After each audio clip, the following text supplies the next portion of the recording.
So clearing, all clear, partial. So binunot na natin. Shout out sa inyong lahat. So ito ay binunot natin this morning.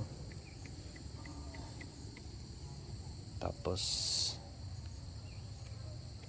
tanim tayo, direct seeding. So gamit natin ngayon ay ibang variety na, hindi na kaniko. Balik tayo sa dati. Bahala na yung ayaw nila ng dark green, no? Kasi isa yan sa dahilan bakit nagkaniko tayo, kasi preferred dito is light green, hindi dark green. Problema is parang ayaw sa atin ng mga light green. Ay nako, no? So practical tips tayo.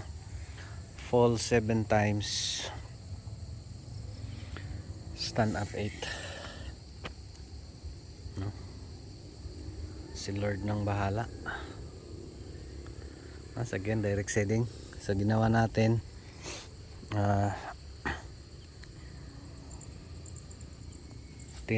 nirape natin sa pagtraktor yung side lang sa pinagtamna natin ng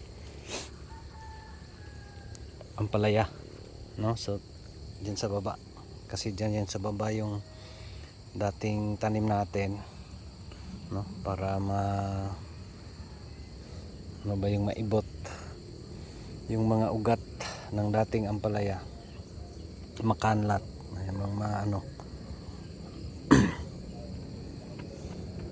So ginawa natin, lumipat tayo ng pagtanim, no? So gagawin natin dito is pahabol yung mulch, no? So ngayon ay October 26, 2024, no? So binunot natin lahat dito na partial lang muna, no? So dyan sa taas, observe natin, pag di kaya, parang pahagdan-hagdan yung pagbunot. Again, mahirap, napakahirap considering napakalaki na yung gasta, no? So considering yung edad ng tanim ay 30 ilang days na ba, 30 plus days, no? Kasi tinanim natin from direct seeding last September 18. Ngayon ay 26, so sa lampas ang buwan na, tapos daming problema. First yung pagkabading, yung pamamarako. Second is yung grabe yung hangin, stress na stress, so lalong pahirapan, no? So yan, pause muna, tapos dito tayo, no? So ito yung masaklap, ito yung mahirap. Again, ito yung utang pa. Again, this is real talk, no? So pinapakita natin dito is yung ano ba talaga, masaklap, laking perwisyo talaga. But again, yun nga, fall 7 times, stand up 8. Thanks God, no? So sa akin is sana bigyan tayo ng lakas ang nasa taas. Lord, gabayan nyo kami. I know di madali. Again, I know na hindi lang din ako, no? Mas lalo na yung dun sa Luzon, kawawa, no? Dun sa Bicol, grabe. God bless sa inyo. Laban lang, no? Tuloy lang. Yun nga, ito yung buhay ni farmer.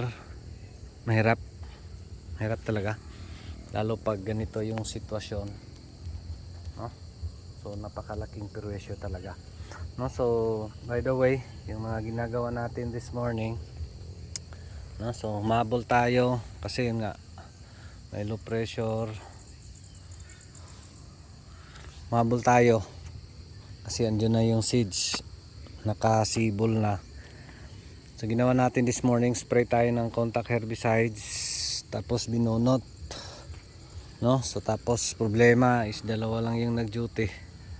So isa yung saklap kasi yung isa nating partner, isa nating kasama ay may lagnat, no? Kasi grabe yung ulan, tapos yung trabaho natin ay rape, yun bang habol-habulan talaga, no? So yan yung masaklap. So spray ng herbicides, no? So para ma-clear, tapos yung mga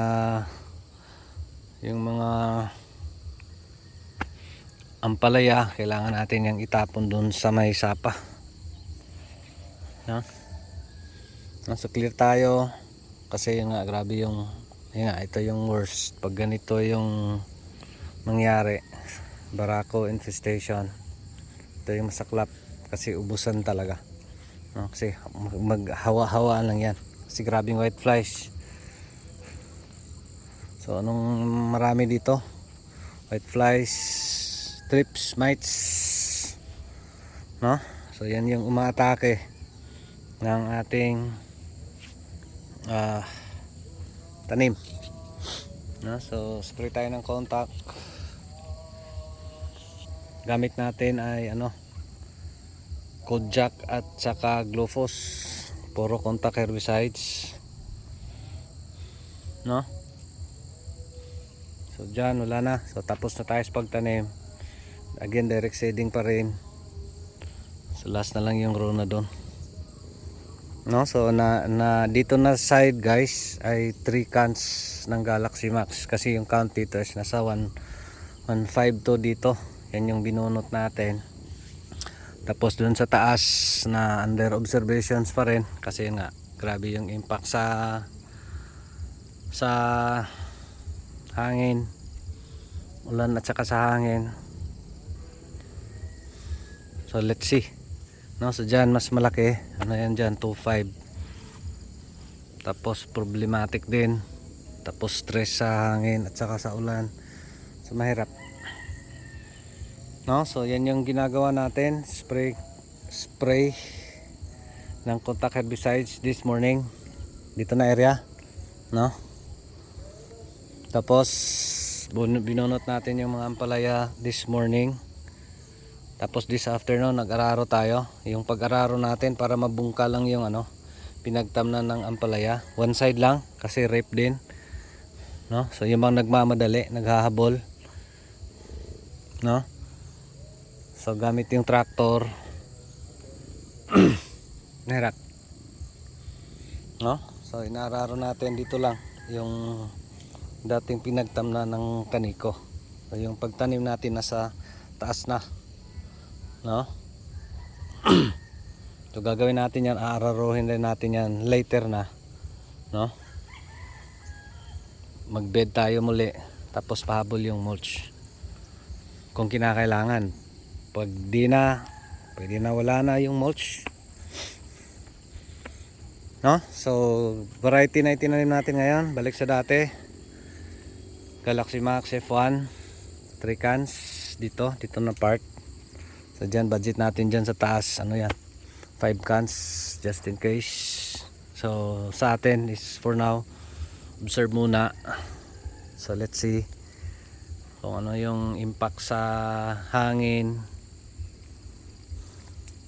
kung makayanan ba ng ating tanim. Pag hindi nga, again sa atin is no choice, hagdan nating bubunutin, no? So after dito doon naman tayo sa taas. That's the worst thing, worst case scenario. So yung napakaganda is yung presyo, no? Ganitong panahon expected yung presyohan ay mataas. So gagawin natin, either tiyagaan natin yan hanggat sa kaya, tapos dito tayo.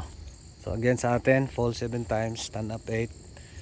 I know di madali, but it's not the end of the world talaga, na ganun talaga. That's part in everyday life, no? Hindi lang sa farming, hindi sa buhay, no? So sa atin is sayang mga yan bang paraan, no? Paano tayo matuto, paano tayo mag-grow only dito sa farming or even in other profession. Dito sa farming is napakasakit kasi nga napakalaki yung kapital. Dito ano na yung nalulugi natin, napakalaki na, no? 300 plus uncounting. Hindi pa natin kinikwenta yung mga labor. Napakasakit, tapos utang pa yon. Hirap, no? Pero again, sa atin is ang pinakadaling gawin is accept it. Tanggapin natin ganito talaga, tapos move on, tapos gawa tayo ng paraan, no? So again, dito may mga portion na may tubig. Ayan, kasi grabe yung ulan, so matubigan, may portion na matubigan, no? So again, laban lang, patuloy lang. Mahirap man, pero kumpati lang kasi andyan si Magic Inting. Larga na mi guys, alas 5 na, no? So yun lang, maraming salamat. To pa rin si Jupila Farmer, anak Timatoy, ang farmer nga gwapo, suhito, may kahibalo pan igsaba. Ay manoon pa ko, nagang salamat and God bless. Thank you Lord, no? So may talisik na, dark. God bless everyone, thank you Lord.